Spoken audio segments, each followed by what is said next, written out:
guys, and welcome back to Watch Weekends. It is finally time for a 1 month video update on the device watch that I received a month ago. So I've been using this as my daily watch for a while, for the entire month actually, just to give you guys a proper review of my thoughts, opinions, and how this guy has held up for the past month. So I'm going to give you some positives and negatives that I faced with this watch, as well as some administrative information about the watch. So before we go into the pros and cons of the watch, let me first talk about it in general. It is a beautiful watch. I loved the ship up time. I got it from AliExpress for about $30. That's $30 in Singapore dollars, mind you, because I'm from Singapore. So it's about $25-ish in US dollars, if that's a better reference for you guys. So this guy got from China to Singapore in just about 6 days, which is phenomenal. It is very fast. The ship out time is crazy. It's way better than like GearBest and DHgate, which for me personally took much longer. So I love the ship out time on this guy, and the sellers were all great. They responded to the queries that I gave them, such as the specifications for the watch and the waterproofness of the watch, etc, etc. Although their replies may not be right. I'll get to that in a minute. The shininess of it, I love it. It is so blingy for a cheap watch. It is so attractive, especially in the sunlight or any well-lit environment. It definitely caught the attention of my family and friends. I received a lot of compliments for it, and a lot of people are shocked when I told them that this guy is only $30.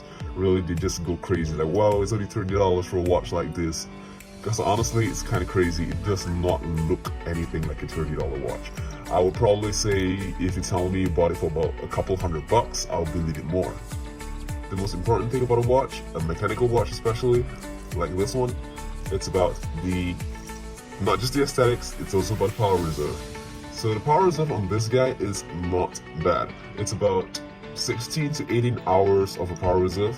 Of course, it's nowhere near as good as like a Rolex or something, which has about 60 to 70 hours of power reserve even. This guy is only about 18 hours of power reserve, but that should be enough for you to not wear it for at least a day. I have timed it myself. I have went some days in which I skipped wearing this watch just to test, and I got home from work and it's still running, so it's not that bad. For $30, 18 hours for a power reserve is not bad.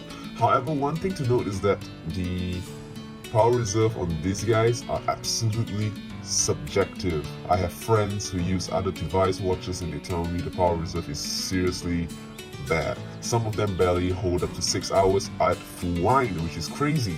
And I have friends who go up to more than 20 hours. So really, I believe it is due to the very poor quality control, which is why they do not actually have a consistency in the power reserve. The company in China, the factory, the warehouse definitely does not have a proper QC, which is why it is so subjective. So it's really at your own risk. It depends on luck, maybe it depends on fate, etc, yada yada, on the watch that you get. So I think I got a pretty solid model. 18 hours, I'm fine with that. I can go a day without using it and it won't die out by the next morning. Let's talk a little bit more about its specifications. It is a 40mm dial, stainless steel, full stainless steel, with a clear glass back, although I do not think it is a very strong stainless steel. I do not know what type it is. I do not think it's even 316L stainless steel, because honestly it has suffered a bit of knocks and scratches with my daily wear. I'm not sure if my camera can pick it up, but it scratches kind of easily, which is kind of weird, because you see the shiny rim here, when I first got it, I expected the shiny rim to be the fastest to get scratches and cracks even, but it held up pretty well. It is the bracelet in the clasp area that is kind of weak. The bracelet is also kind of flimsy. If you look at it, it's very light, it's very flimsy. The clasp is really weak. It really does not hold well. If you look at it, it comes up extremely easily. It doesn't even need much effort to be loose. It doesn't clip in. But thankfully, the one on the right side, the cover for it, it holds well. So I have to hold this guy in order to press in the other clasp in order for it to hold. And once it holds, it does hold pretty well. It doesn't come loose very easily, and it stays on the wrist fine, so there's no risk of it falling off. Of course, I think that this is just a quality control issue on my particular watch. If you guys go ahead to buy it, I do not think you have a similar issue. Of course, you may have a similar issue. You may get a clasp that is totally unusable, that you cannot even put it on the wrist, or you may have one that is perfectly fine on both sides. So that really depends on what watch you get because of their quality control being so bad. Next, the glass is apparently Heartlex. I do not know how true that is either. Guys, I'm telling you all this because I really do not know how true all these things are. These are specifications that we got from the listing, but most of them may have been over-exaggerated, like the water resistance. It claims Heartlex. It's a cheap glass, but I really do not know how true that is because of the reliability of buying stuff from China's websites like AliExpress and DHgate, for instance. So it's not that they're bad websites, don't get me wrong, they're great, they're good for a variety of household equipment, watches, clothes, shoes, but sometimes the product descriptions, as you all should know, I do not trust them all the time.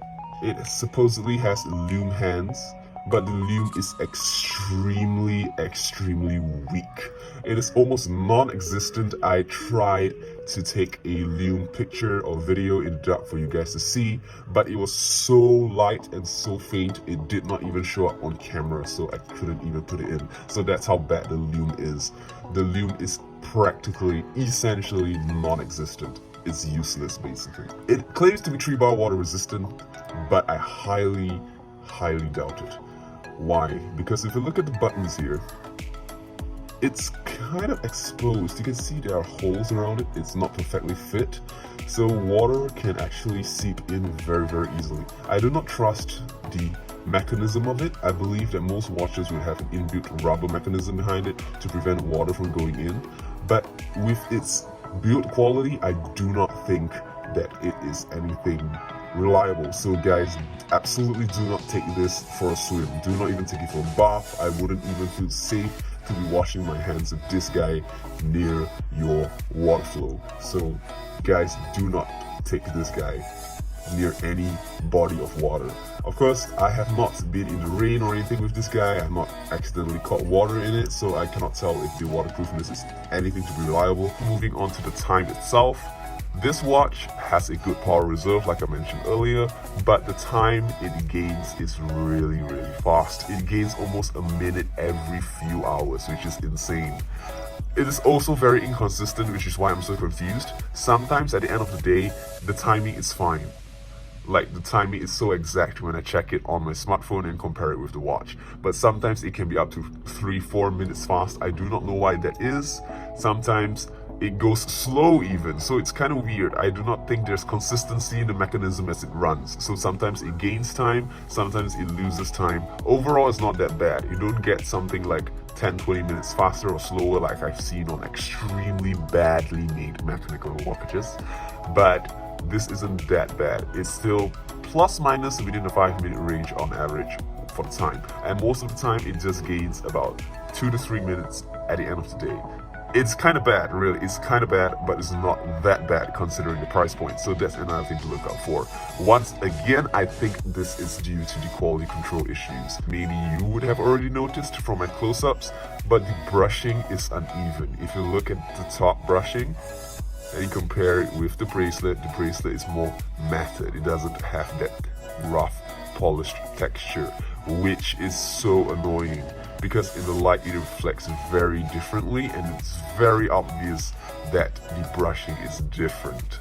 I would rather, of course, have either or. I don't mind either, but it would be super good if they could have the brushing consistent for the entirety of the watch.